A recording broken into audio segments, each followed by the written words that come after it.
This podcast is a quest for well-being, a quest for a meaningful life through the exploration of fundamental truth. Enlightening ideas, insights on physical, mental, and spiritual health. The inspiration is love. The aspiration is to awaken new ways of thinking that can lead us to a new way of being well. Welcome to Body, Mind, and Soul Healing Conversations.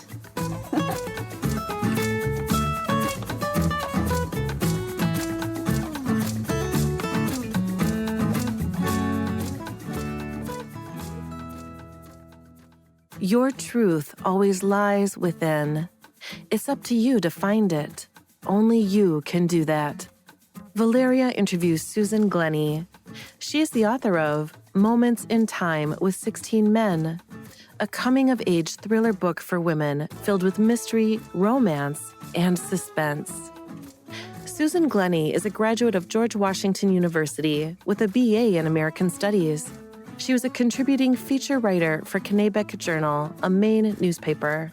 Moments in Time with 16 Men is her first novel, which is a coming-of-age thriller for women filled with mystery, romance, and suspense.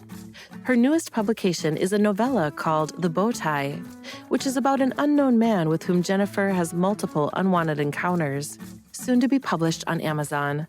Susan hopes these books will help others understand some of the effects that trauma has on people. With support, love, resilience, and the right tools, many can live a healthy, productive life. A percentage of the proceeds of all of Susan's books go to the New Horizons Domestic Violence Service in Middlesex County, Connecticut. She currently lives in New England along the Connecticut River. She enjoys being outdoors year-round and observing the uniqueness of each season. Susan plans to do more traveling. One of the items that is on top of her bucket list is to cycle in Holland during tulip season, when the flowers are in full bloom.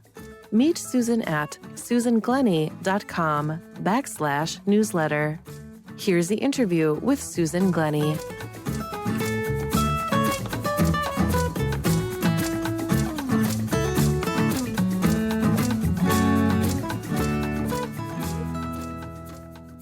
In your own words, who is Susan Glenney? That's a very good question.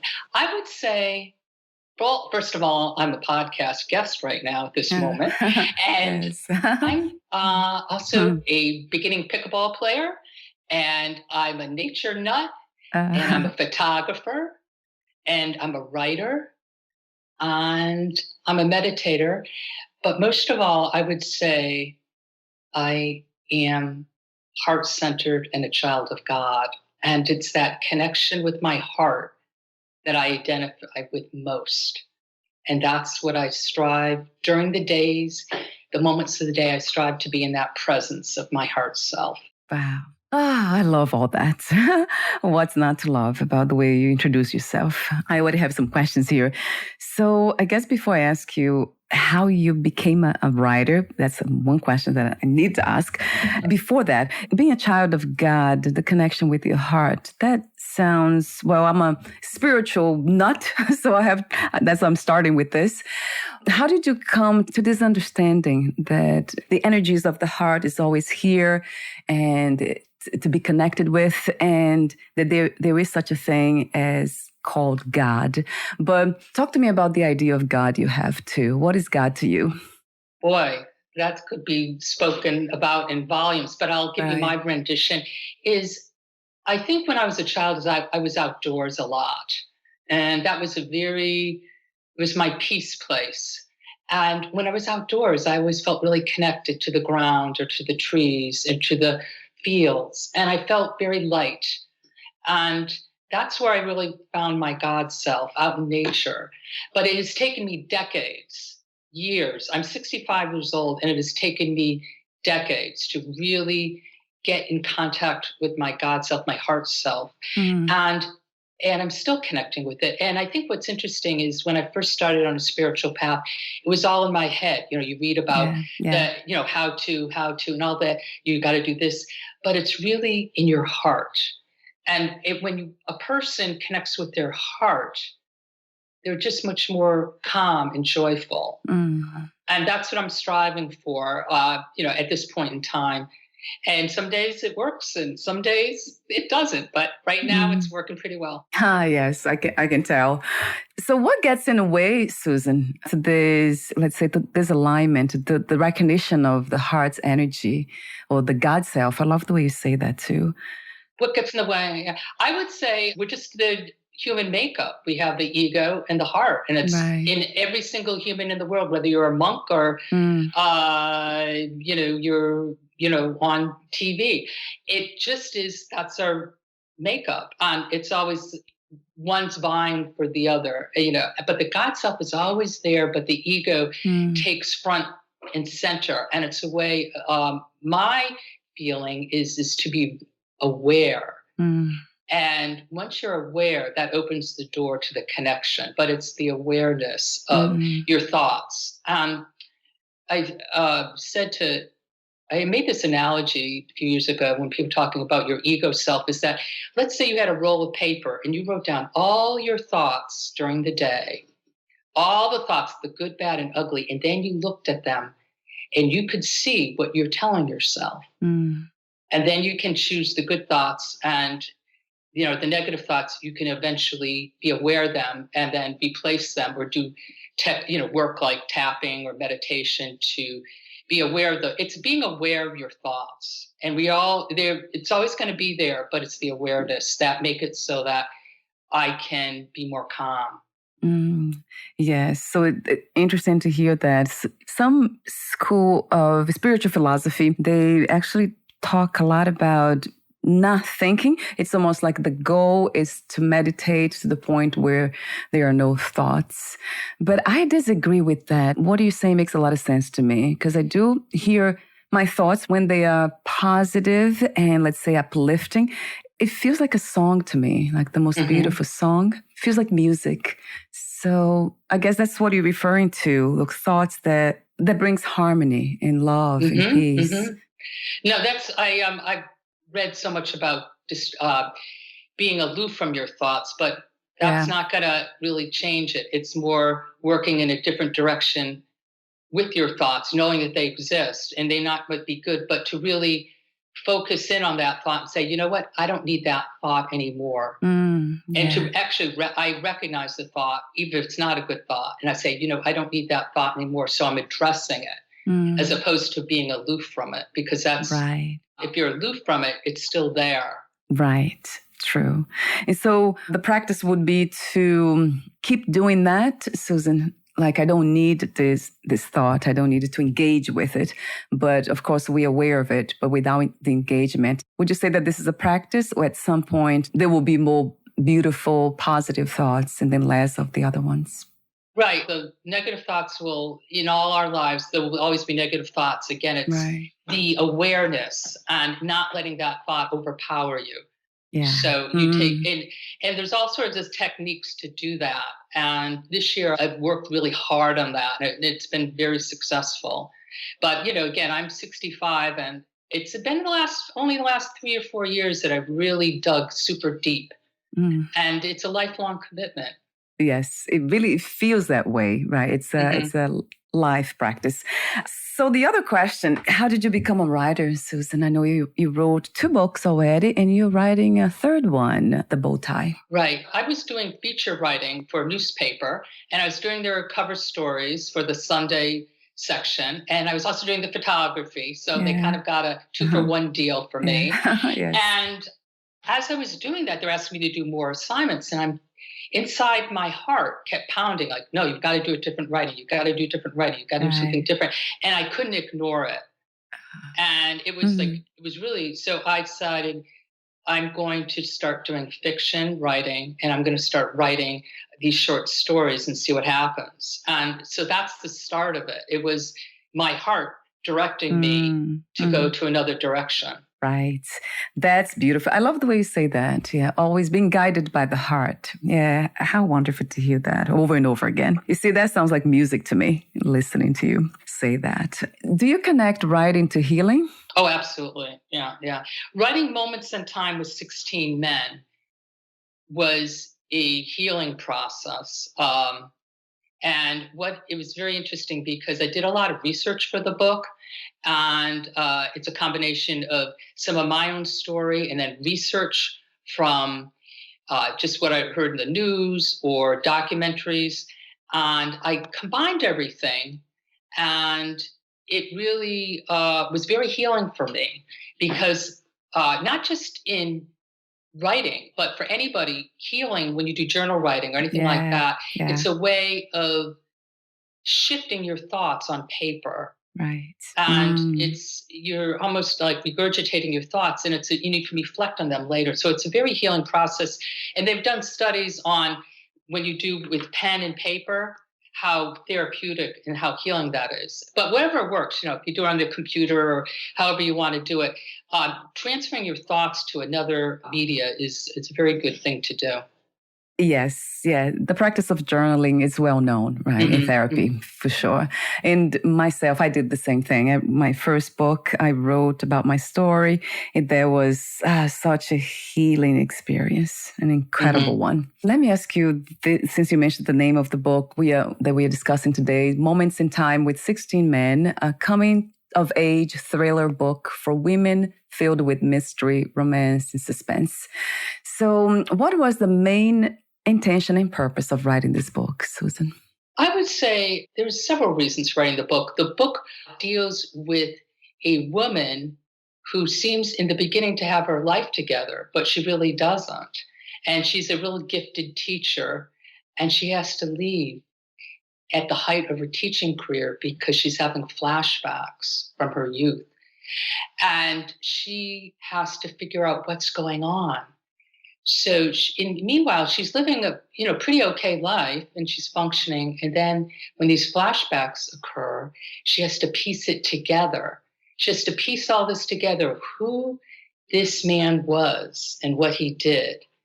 And that's where she really goes from functioning to kind of going down the ditch. And then she's got to rise above and realize what's happened. And she's got to make a decision in her life. Am I going to go forward in a positive way or not?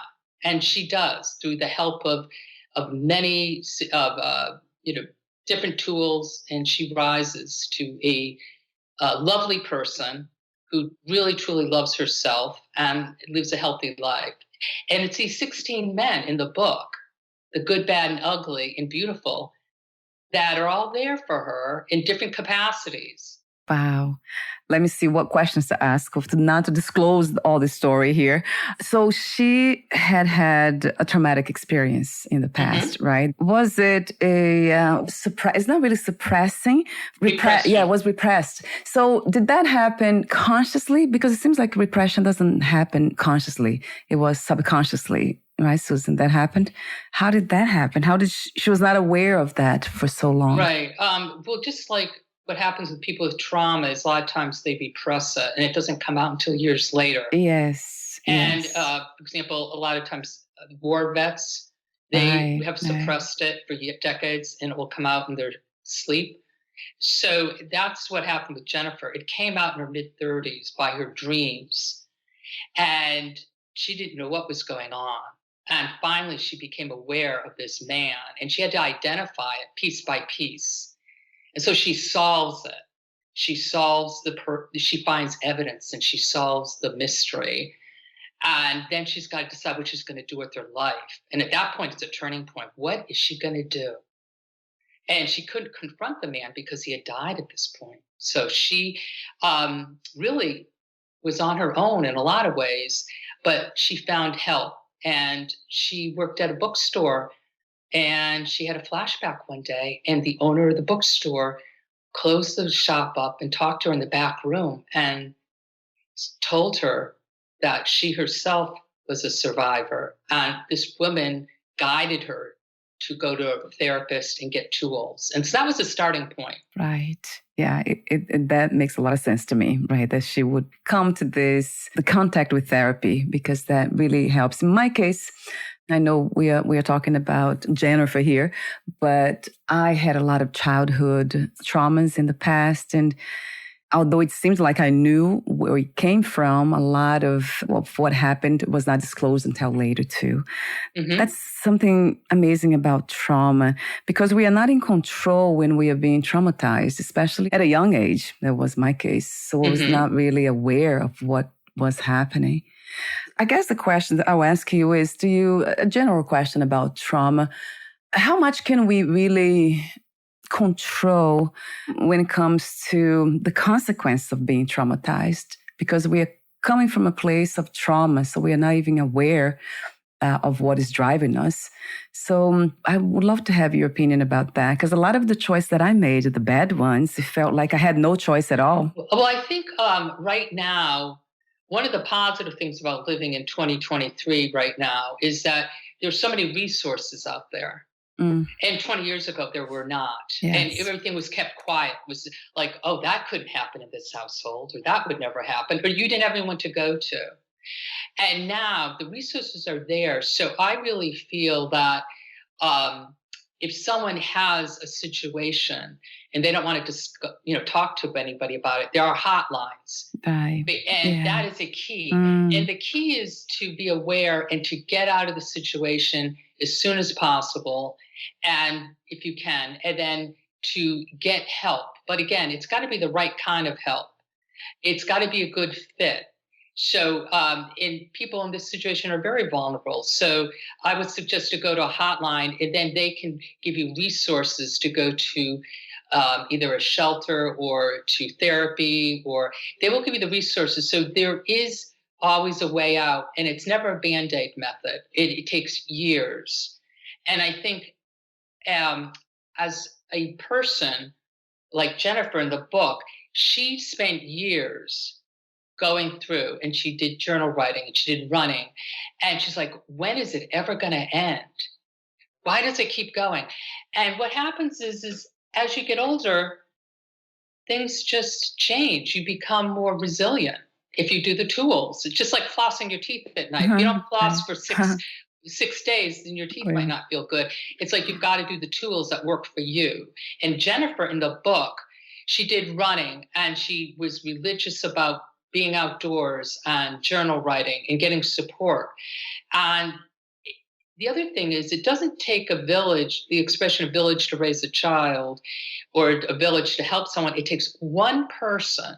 So if you have one person, whether it be a really fabulous grandmother, or in Jennifer's case, the bookstore owner, that's there for you to direct you, that's fabulous. But ultimately, each person's got to rescue his or herself. No one can do it for you. You've got to put the life preserver on and start swimming.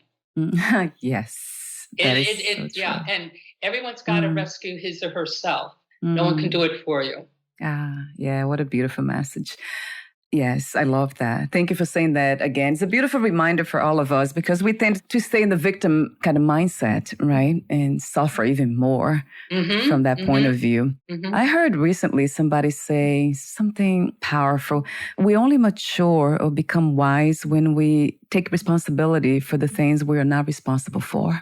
Absolutely. Yeah, that really stopped me for a moment, and I was reflecting, and I never forgot. I usually forget quotes. I forgot who wrote it anyway. I always forgot who writes, but that made so much sense to me. And what you say, I think in the very beginning of your book, you said, your truth always lies within. It is up to you to find it. Only you can do it. So This is a different way of saying the same thing, that we ask ourselves. And it was interesting. Again, I was outdoors walking. At the end of my walk, that thought came to me. So again, when I'm outdoors, that's when my creativity is at its best. So that's where my little it's like my church, Yes. the trees are like, Yeah. the trees are like the steeple or, And you see, I love the way you connect us. You talk about the heart and then about the God self in nature. So you in creativity, they're all connected, aren't they? Exactly. How beautiful. So another open question for you, Susan, is about suffering. How do you make sense of humans hurting humans? Injustice. You know what? I don't have an answer to that. I think I wish I did. I think it's dreadful that people are doing that, and it's part of the human condition. But I don't have an answer for that. It's totally, it breaks my heart. It absolutely breaks my heart. And that's why with the news, it's important for me to know what's going on in the world, but I read it online. I'll read the New York Times and I'll read the Guardian, which is from England, and then sometimes the Hill, which is from Washington, D.C. But I will limit myself to the news because it's too heartbreaking. So I don't have an answer to that. Yes, interesting to hear that. Usually I get an answer. I think in a very humble way, my guess, the attempt to answer that question. But you're right. And I did it for so long, looking for healing, actually. That was a question for me that was a key question because I really wanted to understand why do we hurt one another? What's the root cause? It's fear, basically. The old principle is everything is an action based on love or fear, or that, variant of it. And so that's what it is. It's fear. It's always love or fear. And that's how we operate as human beings. And what happens is that when some people become so fear-based and angry, they just lose perspective. And their ego just totally dominates, and they lose total perspective on things like empathy or world, just compassion or love, or and so it's very sad, but it's fear based and anger. Yes, a billion times. Beautiful answer to me, a very true one. Yes. Fear is the root cause, which I use a different word, but it's the same thing. I would say I use ignorance in the sense of ignoring what is true, the interconnectedness of everything, that everything is connected. So once we lose track or we don't recognize that truth, then anything in the ugly side, it's possible. And that's so violence and all that. And I wondered, what is your vision for humanity when it comes to being more in alignment with the heart, living from a place of harmony in love? I think it's going to be the younger generation that's going to hopefully get some new tools. Yes. I'll give you an example. I was voting last month, or this month. Everything kind of blurs together. Yeah. And I was in an elementary school. And on the bulletin board, there was the theme of forgiveness. And this is an elementary school, so that's great. And they had things on how to forgive and what it is. So if we can have more people in the world with those tools at a younger age, and we have more people being empathetic, then the world will be better off. But it's going to take some of the older people to teach the younger people some of these tools. And sometimes, some countries, there's more of it than others, but I'm hopeful that the younger generation will take a different role and be more empathetic and use forgiveness as more of a way of life. Yes. And this is something that we need to start early, as you said, the young generation, teaching children to understand their own selves. It's almost like coming from a place of wholeness, right, yes, Susan? Absolutely. Not just from parts of us. Yeah. Right. Wholeness is the key. Mm-hmm. Yeah, that's what it comes to me when I think about a solution for this problem. And I love the way you use the words tools. So tools in the sense of whatever it is that makes us see the obvious or things that we are not able to see easily on a day-to-day basis from the ego perspective. So that sounds very spiritual to me, though. Every time you say tools, I think about spirituality. It seems like that's what we need. You see, the themes of empathy and forgiveness, love, compassion, patience, understanding, they all fall into that space of the teachings of spirituality. And I know that's, a lot of times I don't even talk here too much about some of the things that I have understood myself from doing a lot of the spiritual work. But that's what it is, basically. We don't have to call it spirituality even. Maybe we don't, right? Like, what is your idea? Do you use the word spirituality or? It depends on who I'm talking to. I would say kindness. People, it's more vernacular, kindness, or being gentle, or just, just being a nice person. I mean, who doesn't like, Yeah. I would say, just being a nice person. And the whole golden rule, do unto others as you like to do unto yourself. I mean, that's really what amounts to the golden rule. Treat others with kindness. Yes. As you would to yourself. And I think the whole thing with Jennifer back in the book, one thing with how she rises to new heights was she gained her power. And what she did is she truly, for the first time in her 40s or 30s, to love herself. She loved her heart. She loved herself. She valued herself. And it took decades to get rid of the old, but she replaced it with the new, and her heart opened. And I think in a relationship, it really matters to love yourself and respect yourself and treat yourself, the expression of treat yourself as you would your best friend. So you treat yourself with that kindness and love, then you are so much better off when you leave your door to go to the world. You can be kind, you can be patient for the most part. So it really begins with the relationship with yourself. And that's what the thing is with Jennifer. She grows and she becomes a remarkable human being at the end. And her stories will also help readers grow and reflect on how they can be the best that they can be in their life. So the stories in this Moments in Time of 16 Men really can be very reflected on for your life. Yes, and I want to get some of the lessons here, since you mentioned the book too. And see, that's, I know you mentioned the self-love, loving yourself, and from that place, doing the same thing to others, because we can only love other people if we love ourselves. That also resonates true. So is that what you call spirituality? Spirituality. I think of spirituality. Everyone's going to have their own version of it. My thing is Yes. Spirituality is really being at one with your heart self. And that's being spiritual. And it doesn't matter what religion you can even be an atheist. And you just really get in tune with your intuitive heart self. And that will give you so much support. It's sort of like I can be alone, but I know that my heart self is connected with God. And so I'm not really alone, even though I may be alone physically. What a beautiful message. Yes. In a book, so again, the title of the book is Moments in Time with 16 Men.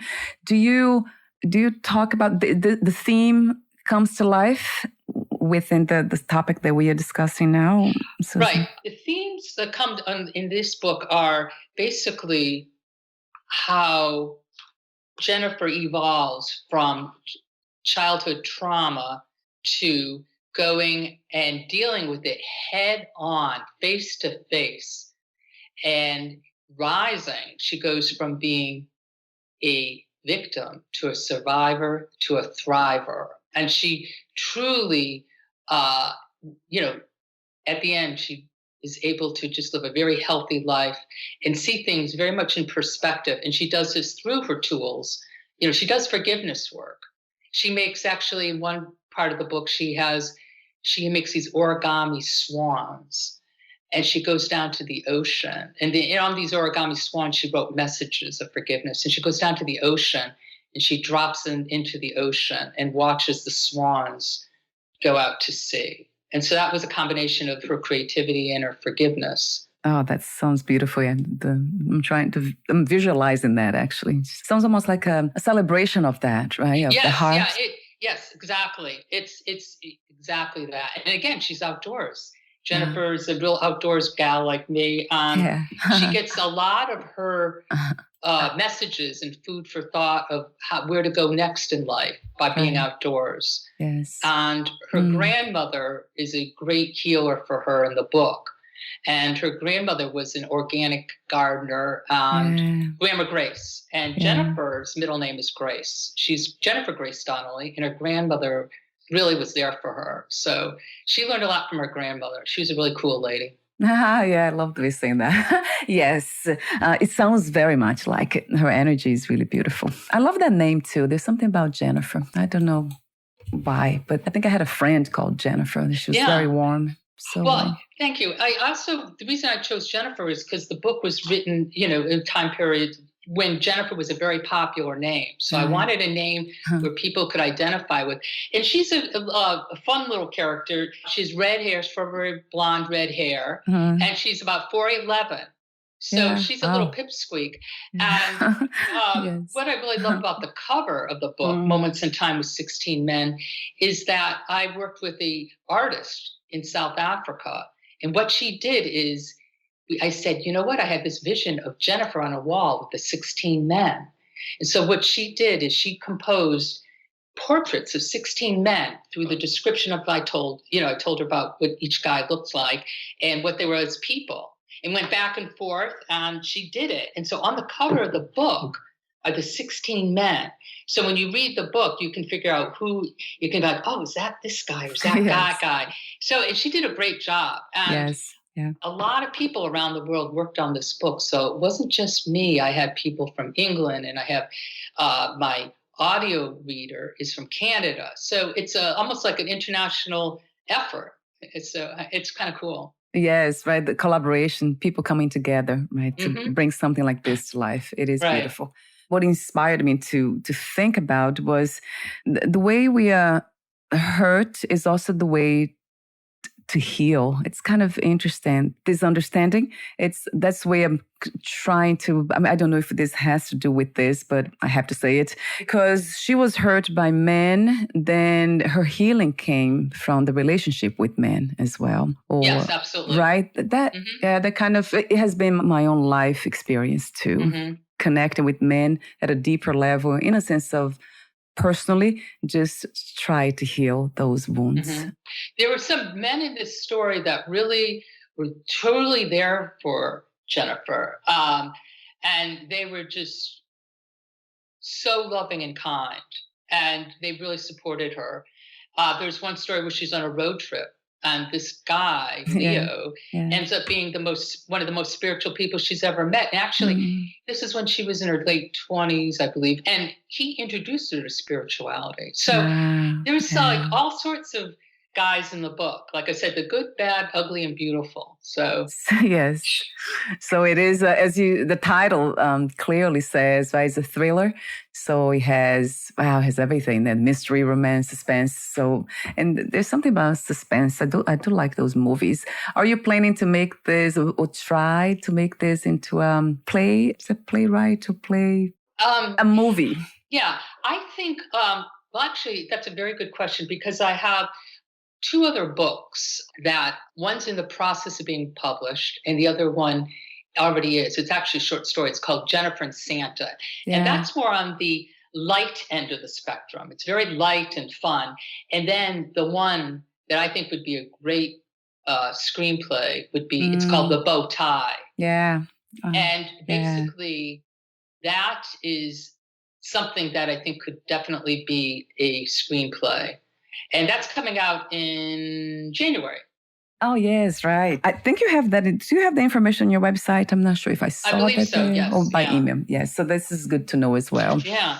Let's see. We're almost at the end. Oh, my God, Susan, I have many questions here for you. Yeah, I'll use some of the guided questions that I received. That'll really help.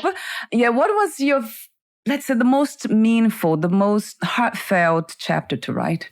I would say the most heartfelt chapter was the one on the road trip with Leo.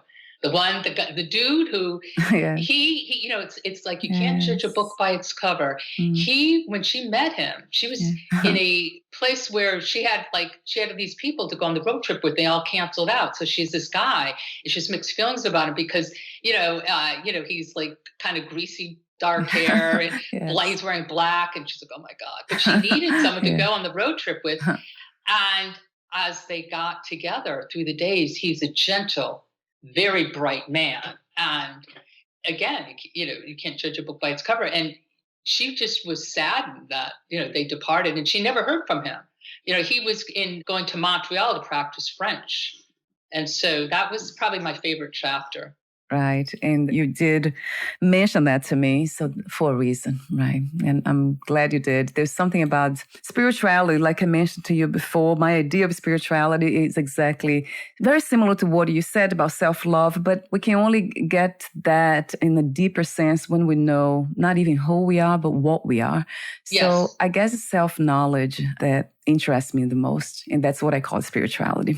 So going deeper within. So, and you said that beautifully again, at the very beginning of your book, right? Your truth always lies within. So it doesn't get more spiritual than that from my perspective. So let's see. So a guided question. Yes, you said, the question was, what is the key to living in the moment?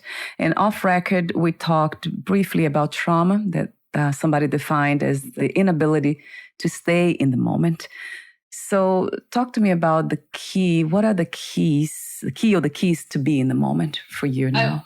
I would say the key to be in the moment is to actually not think about the future and not think about the past. And I do breath work. I have this tool where I breathe in, I hold it for 4 seconds, and then I go like the wind out. And I do that about 4 or 5 times. And I soften, I listen to my heart while I'm doing that, and I'm in the moment. And I'm not thinking about, what I have to do. And that's the key, is to the awareness of really listening. Just listen to your heartbeat, or listen to your heart and your breath. And the breath will really bring you to the moment. As soon as you mentioned, it became a guided meditation to me right away. Yes, we do forget to breathe. So, breathing, right? It connects.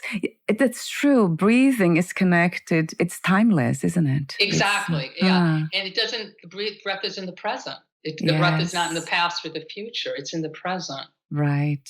Which there's no time here. Exactly. The idea, constructed idea of time from humans. I love that too. Oh gosh, Susan, love your wisdom. Oh, thank you. That's beautiful. Another question is about the self-care being perceived as being selfish. So self-love and selfishness. How do we learn to distinguish them? What would be the difference from your perspective? Selfish is when you're kind of taking more than you need, or, kind of thinking just about yourself. And, it's not a good way to live. Where self-care is basically taking care of your basic needs, such as treating your body with respect. Again, it goes back to treating yourself like your own best friend. And that means eating well. That doesn't mean that you're not going to pig out one day or overdo this, or not exercise. It's more, generally speaking, eating healthy. What works for you? Again, you've got to find out what works for you. Some people like being a vegan. Some people like eating meat. It's what works and feels good in your body. And then also too is to move the body. Our society doesn't move enough because we're so plugged in with computers. So to move the body in some capacity, and to eat well, and to be surrounded by positive people. And if someone, we can't always have that, with our family or work, it doesn't always happen, but have less time, don't spend a lot of time in the drama of other people, and really be surrounded by people who support and love you. But ultimately, it's your relationship with yourself and taking care of it yourself. When you take care of yourself and love yourself, that's like the best thing that you can do for yourself and also the world, because you're healing yourself and you are a positive contributor to everyone out there. Yes, I think they call the ripple effect or something. That healing yourself, it's healing the world. Ripple effect, yes. Ripple effect, right. It's passing that on as a legacy, right? Not just fear and trauma. We wanna end those legacies. Yes, Susan, beautifully said. Oh, gosh. So I love the end of the book. You do have the book discussion questions. They didn't expect to see that.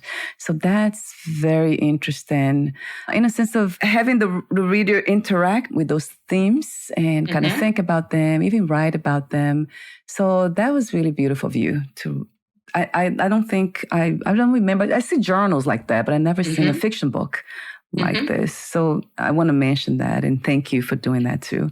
Yeah, well, that's good for like book groups. Yeah. And it's also good for someone just if they want to have their own reflection on their life and Jennifer's life, they can put those questions and answer for themselves. So it works on an individual basis, also for book groups. Yes, that's really helpful. I was looking at them. I highlighted some of them even. So we're almost at the end. I do have a few more questions for you, the ending questions. But before that, I want to thank you for your presence again, for your healing presence. I love how joyful you are, how Thank you. uplifting, and how open to talk about themes like this, not just talk, but to write about them. It's very important for us, not just women, but for humans. We need to get in touch with the hearts more. Yes. What a beautiful message. I mean, everything that you speak of resonates with my heart. But I love the reminder to be in touch with the heart, more often, just to be aligned with that. What a beautiful message. Thank you so much again. So before saying goodbye, would you like to, I have the ending questions, but before that, would you like to say anything that you left unsaid or read a passage in your book, Susan? I think what I'd like just to say is that I think the book is really a fun book, and it's a good healing book.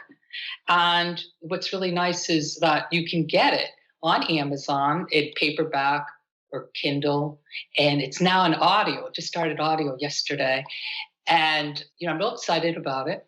And then also a percentage of each book sold goes to New Horizons Domestic Violence Services in Middlesex County, Connecticut. Right. That's wonderful too. You see, that's beyond the contribution of wisdom, right? Passing on this legacy of love. It's also doing something to make this world, the physical world, a better one, right? With our contribution, not just wisdom, but also financially.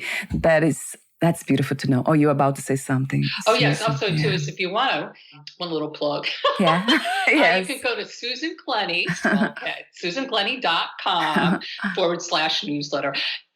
So you can learn more than you ever want to know about me at SusanGlenney.com/newsletter. Oh, yes. I got your cover. We'll have that. The link will be on the podcast profile. So it will be clickable, the book too. So it's easy to just find and go straight to Amazon and your website, the newsletter. So thank you so much again. I do have the ending question. I'll ask you this one before we say goodbye. What 3 experiences you wish everyone to have before they lose the body, before they die? Okay. I think what I'd really like is for people just to live in the present and enjoy themselves and not take life too seriously.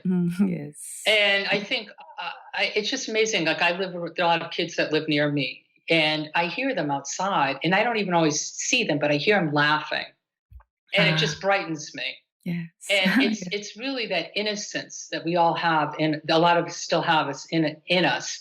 We just connect with our hearts. To every day, feel your heart and connect with it. And remember, that's who you are.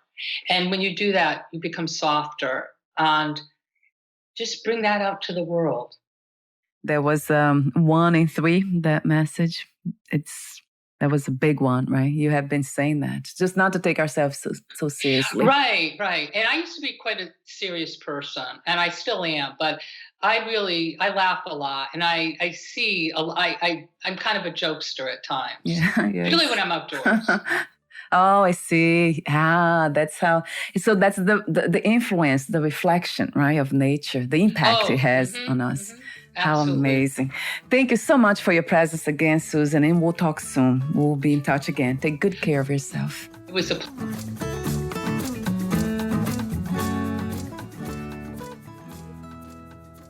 Thank you for listening. To learn more about Susan Glenney and her work, please visit SusanGlenney.com/newsletter.